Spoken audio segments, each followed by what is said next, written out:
ಎಲ್ರಿಗೂ ನಮಸ್ಕಾರ.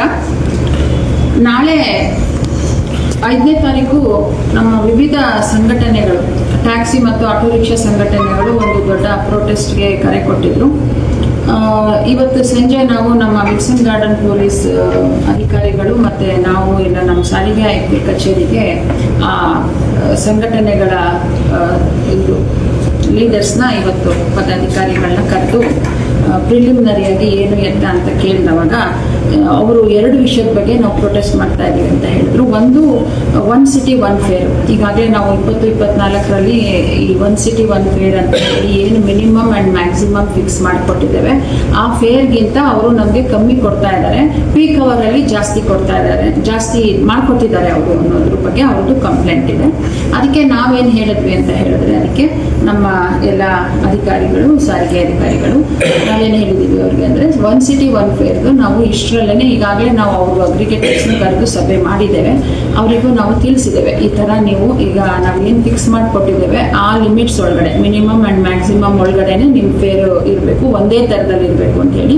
ಮತ್ತು ಈಗಾಗಲೇ ಇಶ್ಯೂ ಮಾಡಿರುವಂಥ ನೋಟಿಫಿಕೇಶನ್ಗೆ ಅಡಿಷನ್ ಮಾಡಿ ಎಲ್ಲ ವೆಹಿಕಲ್ಸ್ಗೂ ಇದು ಫೇರ್ ಮೀಟರ್ ಅಳವಡಿಸ್ಕೊಳ್ಳೇಬೇಕು ಕಡ್ಡಾಯವಾಗಿ ಅಂತ ಮಾಡಿದ್ದೇವೆ. ಆ ಫೇರ್ ಮೀಟರ್ ವೇಟ್ಸ್ ಆ್ಯಂಡ್ ಮೆಜರ್ಸಿಂದ ಅದು ಕ್ಯಾಲಿಬ್ರೇಟ್ ಆಗಿ ಬರುತ್ತೆ. ಅವಾಗ ಏನಾಗುತ್ತೆ, ನಾವೇನು ಫೇರ್ ಕೊಟ್ಟಿದ್ದೀವಲ್ಲ ಅದನ್ನಷ್ಟೇ ಅಲ್ಲಿಗೆ ಫೀಡ್ ಮಾಡಿರ್ತಾರೆ, ಅದೇ ಒಂದೇ ಫೇರು ಎಲ್ಲ ಕಡೆನೂ ಬರುತ್ತೆ.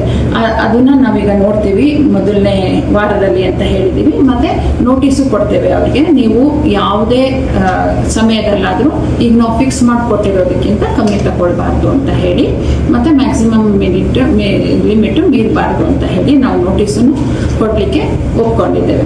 ಇನ್ನು ನಾವು ಎರಡನೇದೇನು ಅಂತ ಹೇಳಿದ್ರೆ, ಬೈಕ್ ಟ್ಯಾಕ್ಸಿ ಆಪರೇಟ್ ಮಾಡ್ತಾ ಇದೆ ನಮ್ಮಲ್ಲಿ ಅಂತ ಹೇಳ್ತಾ ಇದ್ದಾರೆ ಅವರು. ಹಾಗಾಗಿ ನಾವು ಅದ್ರ ಮೇಲೂ ಕ್ರಮ ತೆಗೆದುಕೊಳ್ತೀವಿ ಅಂತ ಹೇಳಿದ್ದೀವಿ. ಈಗ ನಾಳೆಯಿಂದನೇ ನಾವು ನಮ್ಮ ಬೆಂಗಳೂರಿನ 11 RTO ಕಚೇರಿ ವತಿಯಿಂದ ಕಂಟಿನ್ಯೂಸ್ ಆಗಿ ಒಂದು ವಾರದ ಲೆಕ್ಕದಲ್ಲಿ ನಾವು ಆಫೀಸ್ ಕಚೇರಿ ಕೆಲಸಗಳನ್ನ ಒಳಗೊಂಡಂತೆ ನಾವಿದು ಎನ್ಫೋರ್ಸ್ಮೆಂಟ್ನ ನಾವು ಮಾಡ್ಕೊಡ್ತೀವಿ ಅಂತ ಹೇಳಿದ್ದೇವೆ. ಮತ್ತು ಇದ್ರ ಬಗ್ಗೆ ಸಾರ್ವಜನಿಕರಿಗೂ ಸಮೇತ ಒಳ್ಳೆ ಅವೇರ್ನೆಸ್ ತರ್ತೇವೆ. ಅಂದರೆ ನಾನ್ ಟ್ರಾನ್ಸ್ಪೋರ್ಟ್ ಪ್ರೈವೇಟ್ ಯೂಸ್ ವೆಹಿಕಲ್ಗೆ ನೀವು ಯಾರು ಟ್ಯಾಕ್ಸಿ ಆಗಿ ಯೂಸ್ ಮಾಡ್ಕೊಳ್ಬೇಡಿ, ಇದರಿಂದ ಆಗುವಂಥ ಅನಾಹುತಗಳು ಮತ್ತು ಅದು ಇಲ್ಲಿಗಲ್ಲು ಅನ್ನೋದ್ರ ಬಗ್ಗೆನೂ ಸಾರ್ವಜನಿಕರಿಗೆ ಸಾಕಷ್ಟು ಪಬ್ಲಿಸಿಟಿ, ಅವೇರ್ನೆಸ್ ಎಲ್ಲ ನಮ್ಮ ಸೋಷಿಯಲ್ ಮೀಡಿಯಾದಲ್ಲಿ ಮತ್ತು ಪ್ರತಿದಿನ ನಾವೇನು ಚೆಕ್ ಮಾಡ್ತೀವಿ ಅದ್ರ ಬಗ್ಗೆ ನಾವು ನೋಟ್ ಕೊಡ್ತಾ ಇರ್ತೀವಿ. ಮತ್ತು ಎಸ್ಪೆಷಲಿ ಈ ಥರ ಚೆಕ್ ಮಾಡಿದವಾಗ ಗಾಡಿನ ನಾವು ಸೀಸ್ ಮಾಡ್ಕೊಳ್ತೇವೆ ಮೊದಲನೇದಾಗಿ. ಎರಡನೇದಾಗಿ ಡ್ರೈವರ್ದು DL ಮೇಲೆ ಕ್ರಮ ತೆಗೆದುಕೊಳ್ತೇವೆ. ಮೂರನೇದು RC ಸಸ್ಪೆನ್ಷನ್ ಮಾಡಿ ಗಾಡಿನ ನಾನೀಗಾಗಲೇ ಹೇಳ್ದಂಗೆ ನಾವು ಅದನ್ನು ನಮ್ಮ ಸುಪರ್ದಿಲ್ಲೇ ಇಟ್ಕೊಳ್ತೀವಿ.